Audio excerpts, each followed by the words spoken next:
Shri Krishna friends, welcome to Harimukund. आइए आज श्रीमद् भागवत पुराण के तीसरे स्कंद का 9वां अध्याय शुरू करते हैं। इसमें ब्रह्मा जी के द्वारा भगवान की स्तुति करी गई है, उस विषय में बताया है। ब्रह्मा जी ने कहा, प्रभु आज बहुत समय के बाद मैं आपको जान सका हूँ। कैसे दुर्भाग्य की बात है कि देहधारी जीव आपके स्वरूप को नहीं जान पाते। भगवान, आपके सिवा और कोई वस्तु नहीं है। जो वस्तु प्रतीत होती है वह भी स्वरूपतः सत्य नहीं है, क्योंकि माया के गुणों के शुभित होने के कारण केवल आप ही अनेकों रूपों में प्रतीत हो रहे हैं। देव, आपकी चित्त शक्ति के प्रकाशित रहने के कारण अज्ञान आपसे सदा ही दूर रहता है। आपका यह रूप, जिसके नाभि कमल से मैं प्रकट हुआ हूँ, सैकड़ों अवतारों का मूल कारण है। इसे आपने सत्य पुरुषों पर कृपा करने के लिए ही पहले पहल प्रकट किया है। परमात्मा, आपका जो आनंद मात्र भेद रहित अखंड तेजोमय स्वरूप है, उसे मैं इससे भिन्न नहीं समझता। इसलिए मैंने विश्व की रचना करने वाले होने पर भी विश्वातीत आपके इस अद्वितीय रूप की ही शरण ली है। यही संपूर्ण भूत और इंद्रियों का भी अधिष्ठान है। मैं आपका उपासक हूँ। आपने मेरे हित के लिए ही मुझे ध्यान में अपना यह रूप दिखलाया है। जो पाप आत्मा विषयासक्त जीव हैं, वे ही इसका अनादर करते हैं। मैं तो आपको इसी रूप में बार बार नमस्कार करता हूँ। मेरे स्वामी, जो लोग वेद रूप वायु से लाई हुई आपके चरण रूप कमल कोश की गंध को अपने कर्ण पुटों से ग्रहण करते हैं, उन अपने भक्तजनों के हृदय कमल से आप कभी दूर नहीं होते, क्योंकि वे पराभक्ति रूप डोरी से आपके पाद पाद्यों को बांध लेते हैं। जब मनुष्य आपके अभयप्रद चरणान विंदों का आश्रय नहीं लेता, तभी तक उसे धन, घर और बंधुजनों के कारण प्राप्त होने वाले भय, शोक, लालसा, दीनता और अत्यंत लोभ आदि सताते हैं, और तभी तक उसे मैं मेरेपन का दुराग्रह रहता है, जो दुख का एकमात्र कारण है। जो लोग सब प्रकार के अमंगलों को नष्ट करने वाले आपके श्रवण कीर्तन आदि प्रसंगों से इंद्रियों को हटाकर लेश मात्र विषय सुख के लिए दीन और मन ही मन लालायित होकर निरंतर दुष्कर्मों में लगे रहते हैं, उन बेचारों की बुद्धि देव ने हर ली है। इस प्रजा को भूख, प्यास, वात, पित्त, कफ, सर्दी, गर्मी, हवा और वर्षा से परस्पर एक दूसरे से तथा कामाग्नि और दुस्सह क्रोध से बार बार कष्ट उठाते देखकर मेरा मन बड़ा खिन्न होता है। जब तक मनुष्य इंद्रिय और विषय रूपी माया के प्रभाव से आपसे अपने को भिन्न देखता है, तब तक उसके लिए इस संसार चक्र की निवृत्ति नहीं होती। यद्यपि यह मिथ्या है, तथापि कर्म फल भोग का क्षेत्र होने के कारण उसे नाना प्रकार के दुखों में डालता रहता है। देव, औरों की तो बात ही क्या, जो साक्षात मुनि हैं, वे भी यदि आपके कथा प्रसंग से विमुख रहते हैं तो उन्हें संसार में फंसना पड़ता है। वे दिन में अनेक प्रकार के व्यापारों के कारण विक्षिप्त चित्त रहते हैं, रात्रि में निद्रा में अचेत पड़े रहते हैं।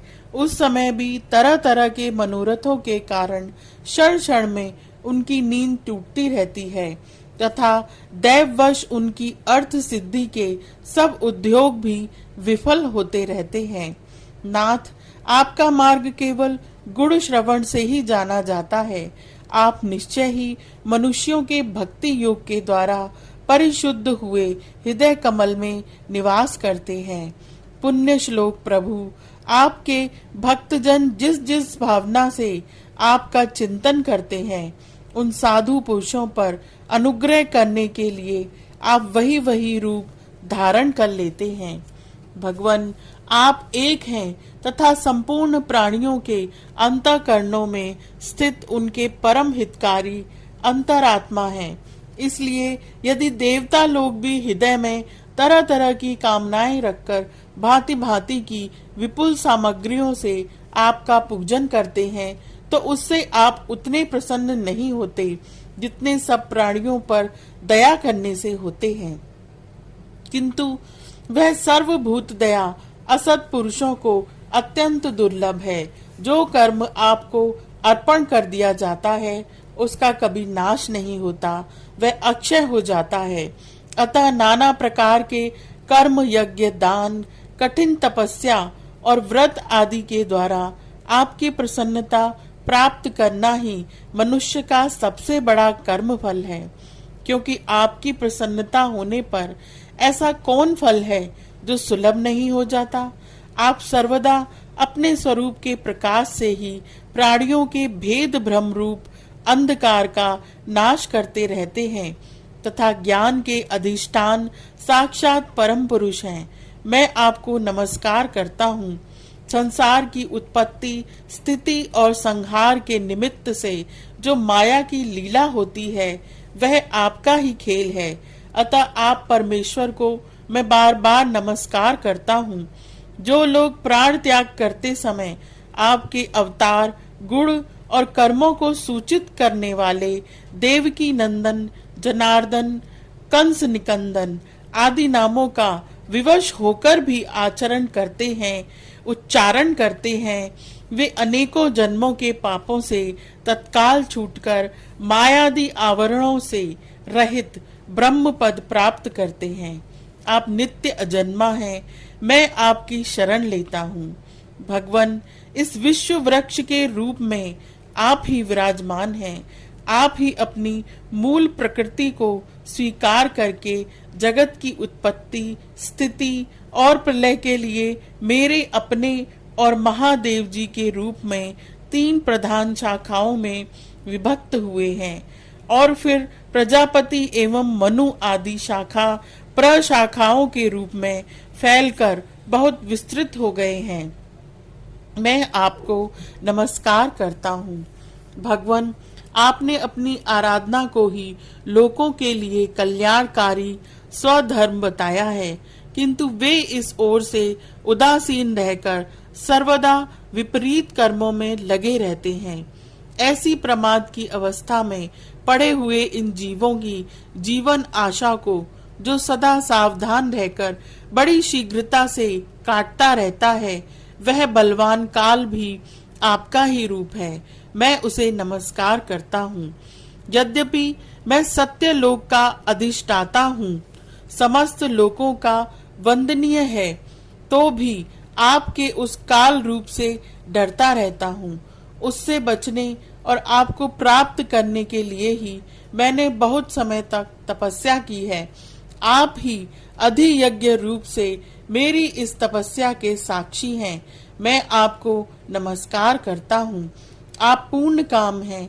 आपको किसी विषय सुख की इच्छा नहीं है, तो भी आपने अपनी बनाई हुई धर्म मर्यादा की रक्षा के लिए पशु, पक्षी, मनुष्य और देवता आदि जीव योनियों में अपनी ही इच्छा से शरीर धारण कर अनेकों लीलाएं की हैं।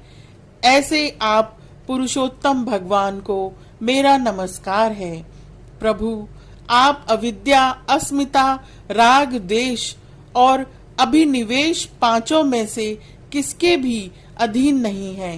तथापि इस समय जो सारे संसार को अपने उदर में लीन कर भयंकर तरंग मालाओं से विशुद्ध प्रलयकालीन जल में अनंत विग्रह की कोमल शैया पर शयन कर रहे हैं, वह पूर्व कल्प की कर्म का परंपरा से श्रमित हुए जीवों को विश्राम देने के लिए ही है। आपके नाभि कमल रूप भवन से मेरा जन्म हुआ है। यह संपूर्ण विश्व आपके उदर में समाया हुआ है। आपकी कृपा से ही मैं त्रिलोकी की रचना रूप उपकार में प्रवृत्त हुआ हूँ। इस समय योग निद्रा का अंत हो जाने के कारण आपके नेत्र कमल विकसित हो रहे हैं। आपको मेरा नमस्कार है। आप संपूर्ण जगत के एकमात्र सुहृद और आत्मा हैं तथा शरणागतों पर कृपा करने वाले हैं।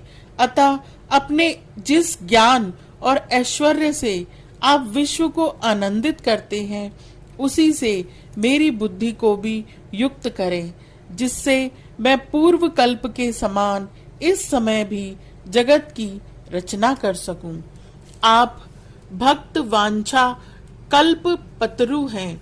अपनी शक्ति लक्ष्मी जी के सहित अनेकों गुणावतार लेकर आप जो जो अद्भुत कर्म करेंगे, मेरा यह जगत की रचना करने का उद्यम भी उन्हीं में से एक है। अतः इसे रचने समय आप मेरे चित्त को प्रेरित करें, शक्ति प्रदान करें, जिससे मैं सृष्टि रचना विषयक अभिमान रूप मल से दूर रह सकूं। प्रभु, इस प्रलयकालीन जल में शयन करते हुए आप अनंत शक्ति परम पुरुष के नाभि कमल से मेरा प्रादुर्भाव हुआ है और मैं ही आपकी ही विज्ञान शक्ति, अतः इस जगत के विचित्र रूप का विस्तार करते समय आपकी कृपा से मेरी वेद रूप वाणी का उच्चारण लुप्त न हो। आप अपार करुणा में पुराण पुरुष हैं।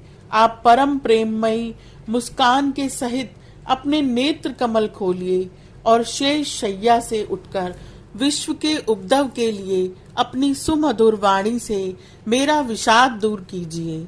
श्री मैत्रेय जी कहते हैं, विदुर जी, इस प्रकार तप विद्या और समाधि के द्वारा अपने उत्पत्ति स्थान श्री भगवान को देखकर तथा अपने मन और वाणी की शक्ति के अनुसार उनकी स्तुति कर ब्रह्मा जी थके से होकर मौन हो गए।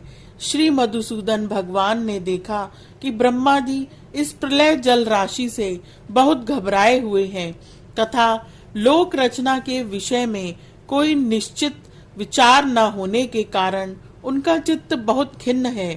तब उनके अभिप्राय को जानकर वे अपनी गंभीर वाणी से उनका खेद शांत करते हुए कहने लगे। श्री भगवान ने कहा, तुम विषाद के वशीभूत हो आलस्य न करो, सृष्टि रचना के उद्यम में तत्पर हो जाओ। तुम मुझसे जो कुछ चाहते हो उसे तो मैं पहले ही कर चुका हूँ। तुम एक बार फिर तप करो और भागवत ज्ञान का अनुष्ठान करो। उनके द्वारा तुम सब लोगों को स्पष्टतया अपने अंतःकरण में देखोगे। फिर भक्ति युक्त और समाहित चित्त होकर तुम संपूर्ण लोक और अपने में मुझको व्याप्त देखोगे तथा मुझ में संपूर्ण लोक और अपने आप को देखोगे। जिस समय जीव काष्ठ में व्याप्त अग्नि के समान समस्त भूतों में मुझे ही स्थित देखता है, उसी समय वह अपने अज्ञान रूप मल से मुक्त हो जाता है। जब वह अपने को भूत इंद्रिय गुण और अंतःकरण से रहित तथा स्वरूपता मुझसे अभिन्न देखता है, तब मोक्ष पद प्राप्त कर लेता है। ब्रह्मा जी नाना प्रकार के कर्म संस्कारों के अनुसार अनेक प्रकार की जीव सृष्टि को रचने की इच्छा होने पर भी तुम्हारा चित्त मोहित नहीं होता। यह मेरी अतिशय कृपा का ही फल है। तुम सबसे पहले मंत्र दृष्टा हो। प्रजा उत्पन्न करते समय भी तुम्हारा मन मुझी में ही लगा रहता है। इसी से पाप में रजोगुण तुमको बांध नहीं पाता। तुम मुझे भूत इंद्रिय गुण और अंतःकरण से रहित समझते हो। इससे जान पड़ता है कि यद्यपि देहधारी जीवों को मेरा ज्ञान होना बहुत कठिन है, तथापि तुमने मुझे जान लिया है। मेरा आश्रय कोई है या नहीं, इस संदेह से तुम कमल नाल के द्वारा जल में उसका मूल खोज रहे थे। सो मैंने तुम्हें अपना यह स्वरूप अंतःकरण में ही दिखलाया है। प्यारे ब्रह्मा जी, तुमने जो मेरी कथाओं के वैभव से युक्त मेरी स्तुति की है और तपस्या में जो तुम्हारी निष्ठा है, वह भी मेरी ही कृपा का फल है। लोक रचना की इच्छा से तुमने सगुण प्रतीत होने पर भी जो निर्गुण रूप से मेरा वर्णन करते हुए स्तुति की है, उससे मैं बहुत प्रसन्न हूँ। तुम्हारा कल्याण हो। मैं समस्त कामनाओं और मनोरथों को पूर्ण करने में समर्थ हूँ। जो पुरुष नित्य प्रति इस स्तोत्र द्वारा स्तुति करके मेरा भजन करेगा, उस पर मैं शीघ्र ही प्रसन्न हो जाऊंगा। तत्ववेत्ताओं का मत है कि पूर्त, तप, यज्ञ, दान, योग और समाधि आदि साधनों से प्राप्त होने वाला जो परम कल्याण में फल है, वह मेरी प्रसन्नता ही है। विधाता, मैं आत्माओं का भी आत्मा और स्त्री, पुत्र आदि प्रियों का भी प्रिय हूँ। देह आदि भी मेरे ही लिए प्रिय हैं, अतः मुझसे ही प्रेम करना चाहिए। ब्रह्मा जी, त्रिलोकी को तथा जो प्रजा इस समय मुझ में लीन है, उसे तुम पूर्व कल्प के समान मुझसे उत्पन्न हुए अपने सर्व वेदमय स्वरूप से स्वयं ही रचो। श्री मैत्रेय जी कहते हैं, प्रकृति और पुरुष के स्वामी कमलनाभ भगवान सृष्टिकर्ता ब्रह्मा जी को इस प्रकार जगत की अभिव्यक्ति करवाकर अपने उस नारायण स्वरूप से अदृश्य हो गए। यह अध्याय यहीं समाप्त होता है। आज के लिए इतना ही। Please like, share and subscribe my channel. Thank you.